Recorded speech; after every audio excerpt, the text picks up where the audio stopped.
La gente saldrá a la calle para defender su libertad de expresión. No se puede hablar. Hace años que en Argentina no se puede hablar. Hay una libertad absoluta de expresión.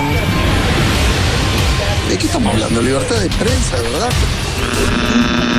El gobierno viene decidido a confrontar. Clarín no está defendiendo ni la libertad de prensa ni la libertad de expresión. Aquí no hay libertad de prensa, hay libertad de empresa.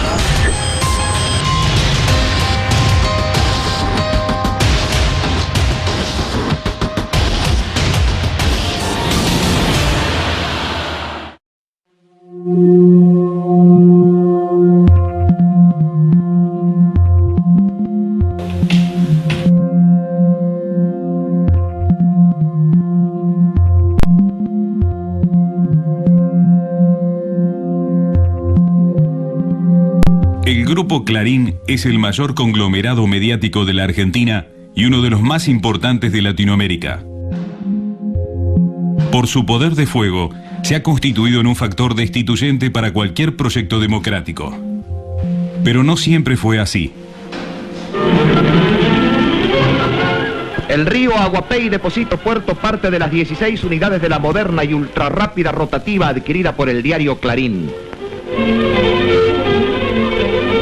Presencia las maniobras de descarga el director de nuestro colega de prensa escrita, doctor Roberto Noble, a cuyo impulso e iniciativa Clarín inaugurará una nueva etapa de modernización técnica y editorial. El diario Clarín, contrariamente a la percepción, que más que percepción es realidad que tenemos hoy, era un diario, no sé si de segunda línea en términos de circulación, pero un diario importante, pero no era un diario políticamente súper trascendente.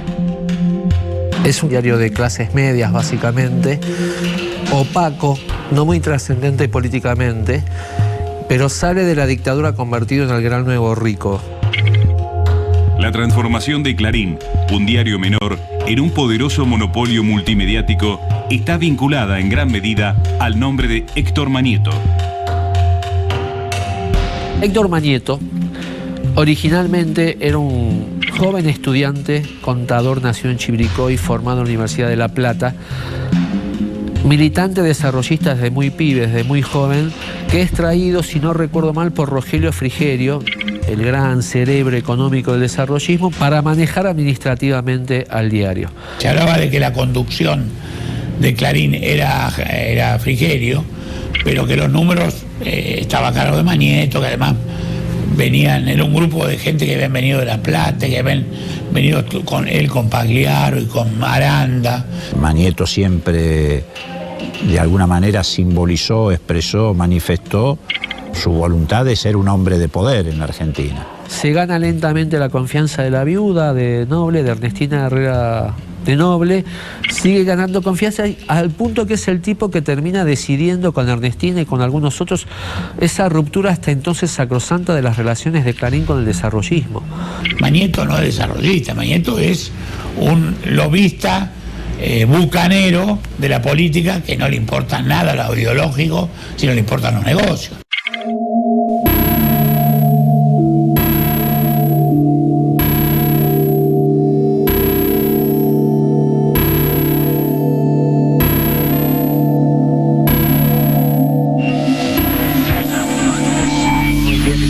El primer paso que dio Manieto para convertir a Clarín en el actual multimedios hegemónico de la Argentina fue la apropiación ilegal de papel prensa.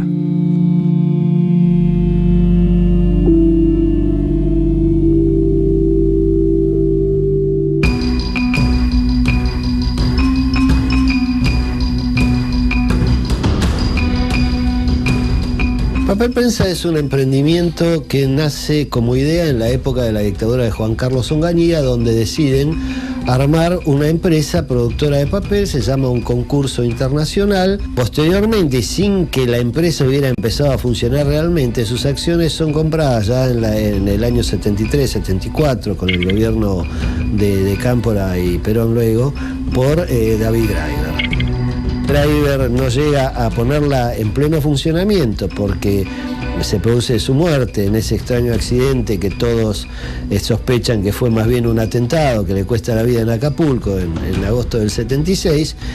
Y la familia de él decide volver a la Argentina para poder resolver las cuestiones que se habían planteado después de la muerte de David, que era el cerebro y el jefe del grupo. Ya con la familia Graiber en la Argentina, los medios afines a la dictadura militar comenzaron una feroz campaña en su contra, vinculándolos con la organización armada Montoneros. Con especial saña atacaron a su viuda, Lidia Papaleo.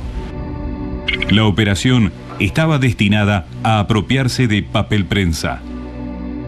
En el contexto de esa época, en un contexto donde ya se habían producido miles de desapariciones, donde se habían disuelto los partidos políticos, intervenido los sindicatos, donde se había disuelto el Congreso y se habían reemplazado las autoridades judiciales, no era un momento normal, digamos, para hacer negocios, y más con esa presión y toda esa campaña orquestada en contra del grupo Graiber.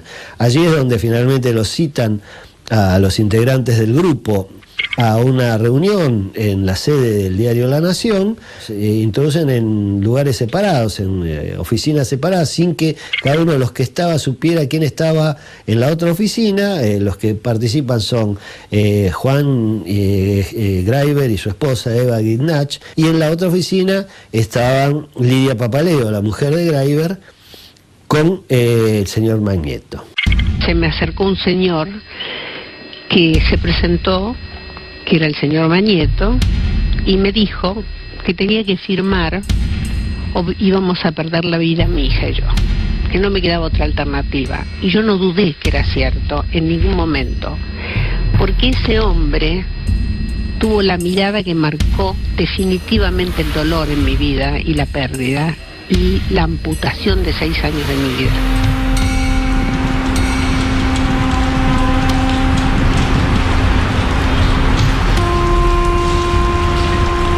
Lidia es detenida, sometida a todo tipo de torturas, luego sometida al Consejo de Guerra y después a la Justicia Federal, y está 5 años ilegalmente privada de su libertad por la dictadura y sometida a todo tipo de torturas y vejámenes.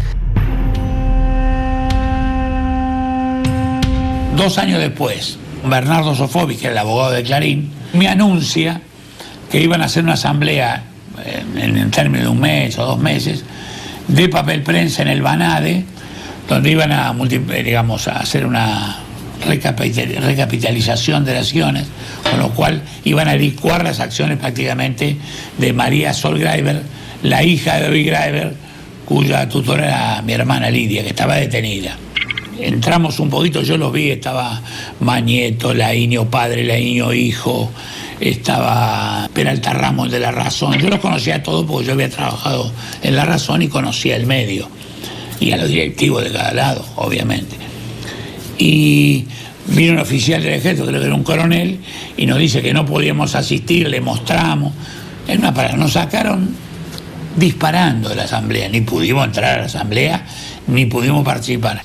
Bueno, en ese contexto, con los integrantes del grupo Graiber privados de su libertad y sometidos a distintos tipos de procesos por la dictadura, el 1 de julio de 1978 se inaugura la planta de papel prensa con Jorge Rafael Videla como actor principal, secundado por Ernestina Herrera de Noble, Bartolomé Luis Mitre, Héctor Magneto y los integrantes de la familia Peralta Ramos, ¿no? El presidente de la Nación, junto a autoridades de la empresa, procede a cortar la cinta con los colores nacionales. De esta manera queda así inaugurada la planta de papel prensa.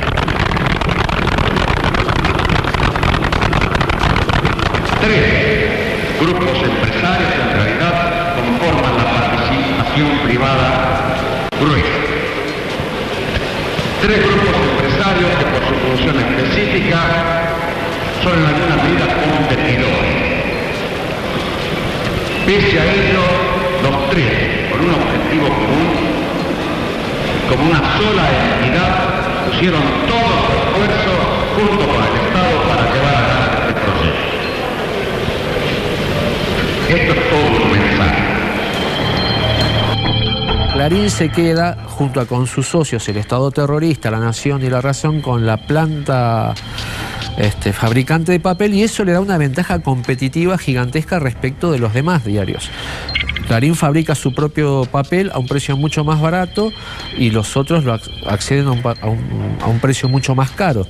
Y eso siguió durante décadas, incluida la democracia, con Clarín manejándote las cuotas de papel según sus conveniencias. Todo diario que no perteneciera a esa sociedad con papel prensa estaba en absoluta desventaja respecto de Clarín. Y si necesitabas papel de Clarín, tenías que arrodillarte: por favor, dame papel, y Clarín te imponía el precio. Es una ventaja competitiva fundamental, digamos.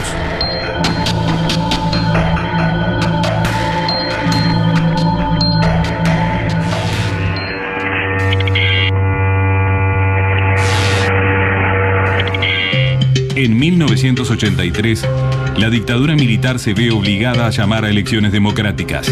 La primera elección libre en más de 7 años resulta en el triunfo de Raúl Alfonsín. Hemos terminado de cuajo en el país con la tortura, porque se ha sancionado una ley que da al torturador la misma pena que el homicida.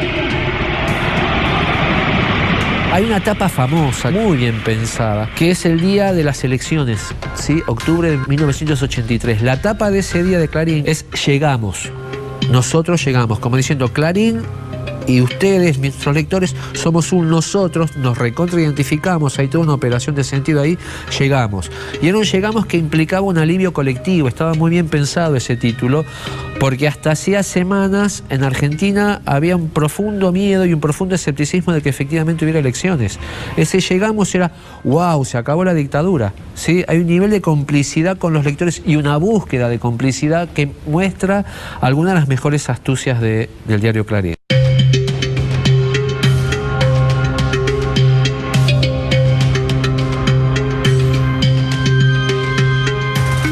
Las dificultades más severas empezaron en el año 86.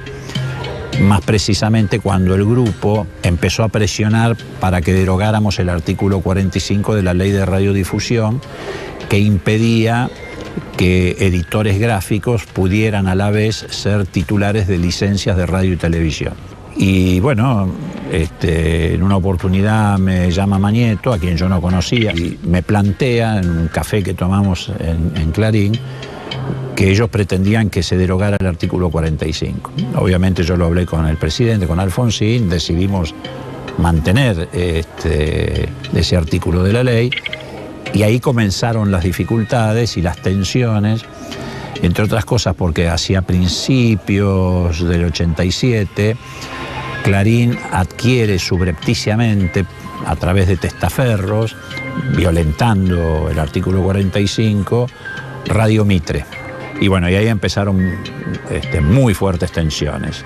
La primera de ellas fue precisamente cuando la sublevación de Semana Santa, donde precisamente Radio Mitre, ya en manos de Clarín, estamos hablando de abril del 87, mientras la sociedad se movilizaba en las plazas, en las calles, para enfrentar al grupo golpista que se había amotinado en Campo de Mayo, Radio Mitre le hacía reportajes en la puerta del batallón de infantería a Rico, que era el jefe de la sublevación. Yo he escuchado la radio, que ya lo único que falta es que hagan el golpe por radio.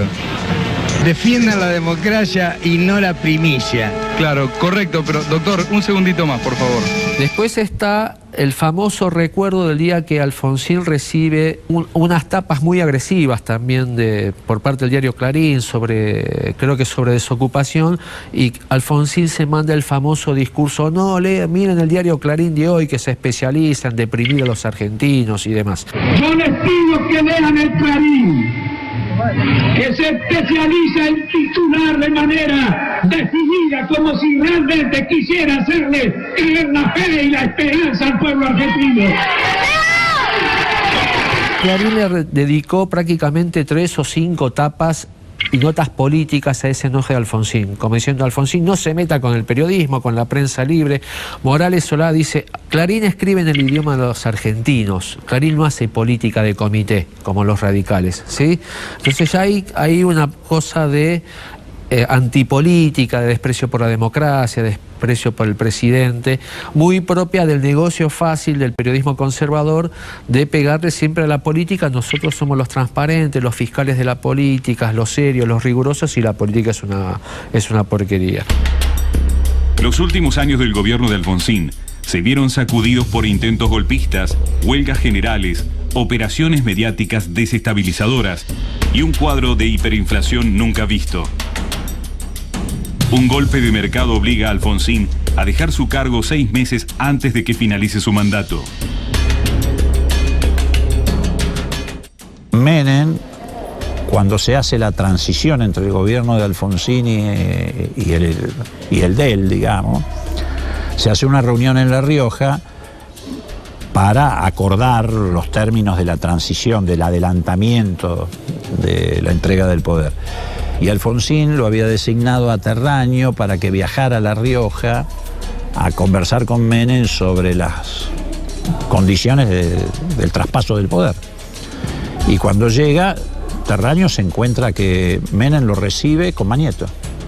Entonces él quiso acelerar la salida de Alfonsín porque ya tenía pactado con Menem que Menem iba a derogar el artículo 45 de la ley, cosa que efectivamente Menem hizo. Como primer acto de gobierno envía al Congreso lo que se llamó la Ley de Reforma del Estado y en un artículo deroga el 45. Y en la primera privatización que se produce en la Argentina no es ni la de YPF, ni la de Gas del Estado, ni la de las telefónicas, sino la de Canal 13, que va a parar a manos del Grupo Clarín, y ahí se inicia la etapa de concentración monopólica que concluye después en 240 licencias de radio y televisión. Nosotros hemos ideado un decálogo que dentro de unos días se conocerá, que es el decálogo menemista de la reforma del Estado. Nada de lo que deba ser estatal permanecerá en manos del Estado.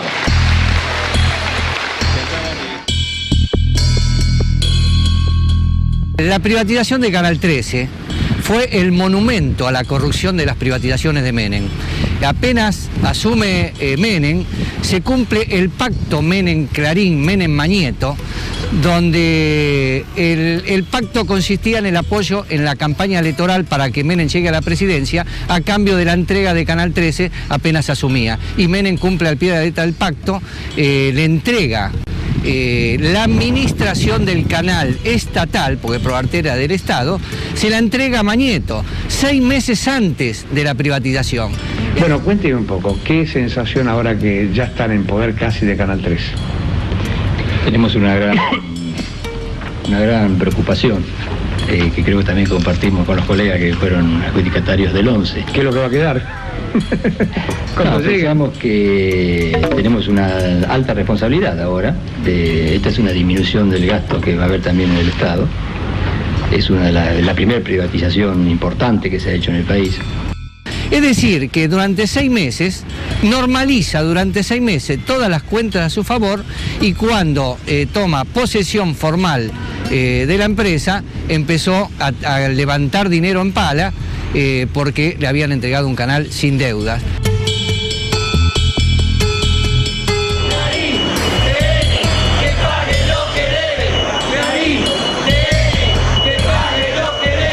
Mañeto no solo estaba dentro del canal, sino que en ese momento, cuando se da el proceso licitatorio, Menem se lo regala a 5 millones de dólares.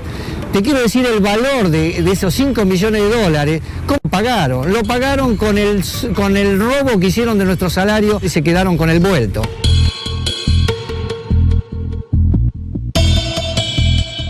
El distanciamiento con el menemismo fue un distanciamiento también muy pícaro. Nos conviene este negocio. Ya hicimos el negocio con el menemismo, ya tenemos Canal 13, ya tenemos TN, ya tenemos la transmisión del fútbol. Menem empieza a cansar, peguémosle con todo a Menem por problemas de corrupción.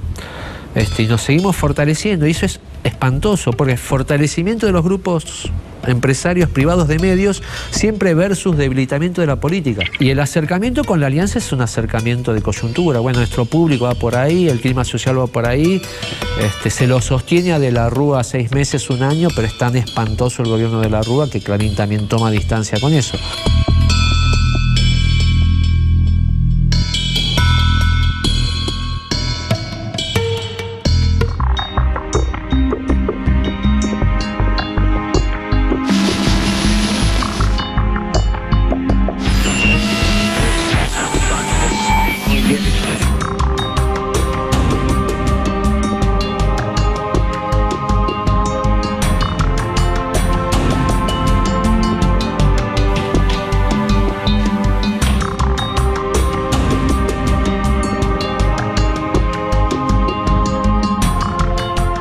Clarín, a medida que se va enriqueciendo, como toda empresa capitalista, va buscando nuevos negocios. El primer gran negocio fue los avisos clasificados. Segundo gran negocio, papel prensa.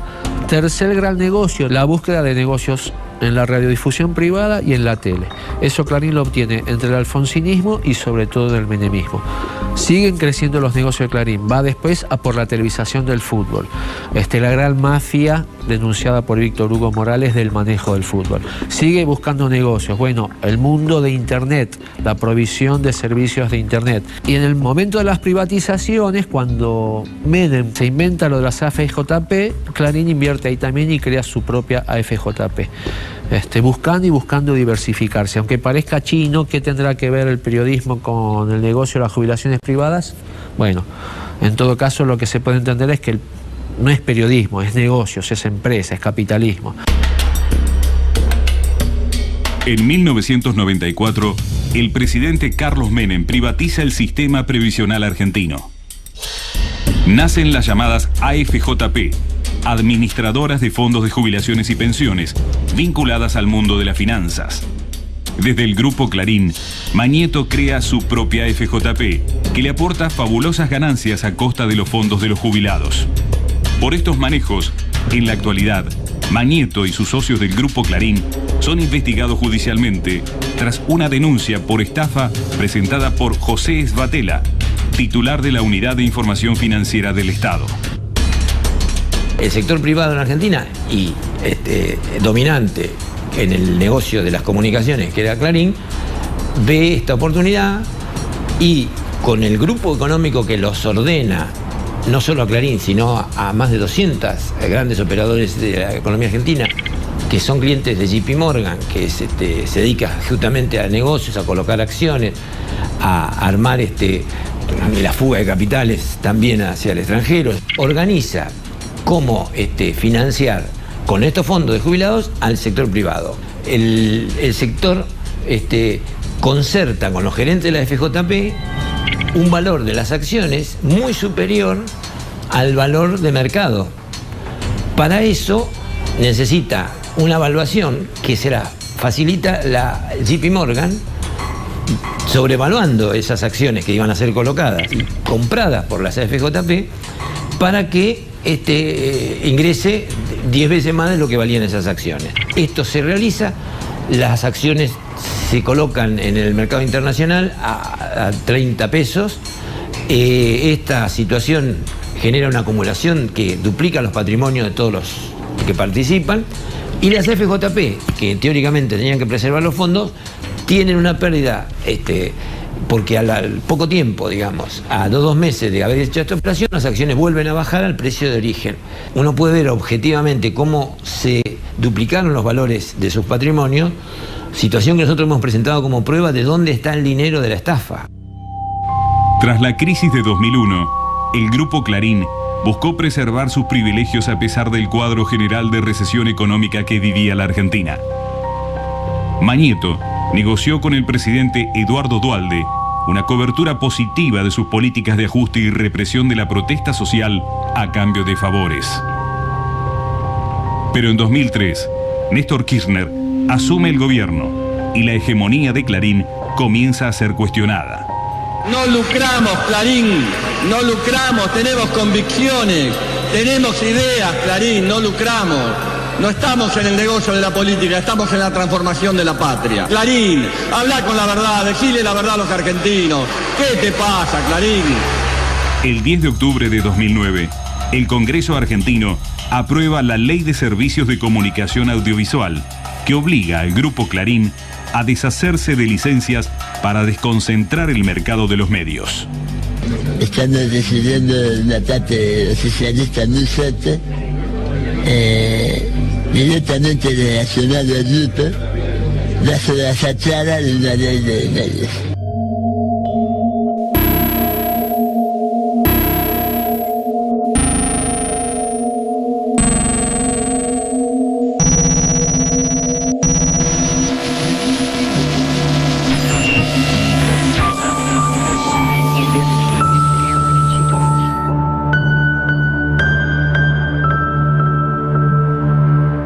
creo conocerlos un poco a ellos, creo que nunca soñaron con esto.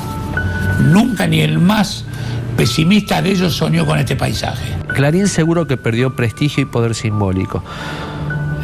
Porque hay sectores progresistas, nacional populares, los sectores que apoyan al kirchnerismo, sectores de izquierda, sectores que pueden ser críticos del kirchnerismo, pero son muy críticos del rol de los monopolios de comunicación, que realmente detestan el poder del Grupo Clarín. Pero esto no implica que Clarín no siga teniendo un fenomenal poder ante sus propias audiencias, que son muy, muy grandes. La capacidad de daño de ellos se basa justamente en que dicen cosas indemostrables judicialmente, tienen la capacidad de hacer juicios previos a los procesos judiciales. Lo que hay que tener en claro es que estos grupos concentrados en América Latina hace ya tiempo llegaron felizmente a la conclusión de que las democracias no se pueden voltear y entonces han optado por tratar de hacerlas fracasar, limitarlas o restringirlas. El día que los llame a declarar a la Ernestina de Noble, a Mitre, a Mañeto y a alguno que represente a los Peralta Ramos, esa es la victoria nuestra. El día que se sienten en tribunal a declarar por un delito de lesa humanidad los dueños de los diarios más importantes de este país. La dictadura fue muy brutal, digamos, y nos llevó muchos compañeros y muchos amigos. Entonces, en ese sentido, tenemos capacidad y tenemos memoria, y atrás mío tengo muchos ojos de compañeros que están. Y entonces, les va a costar.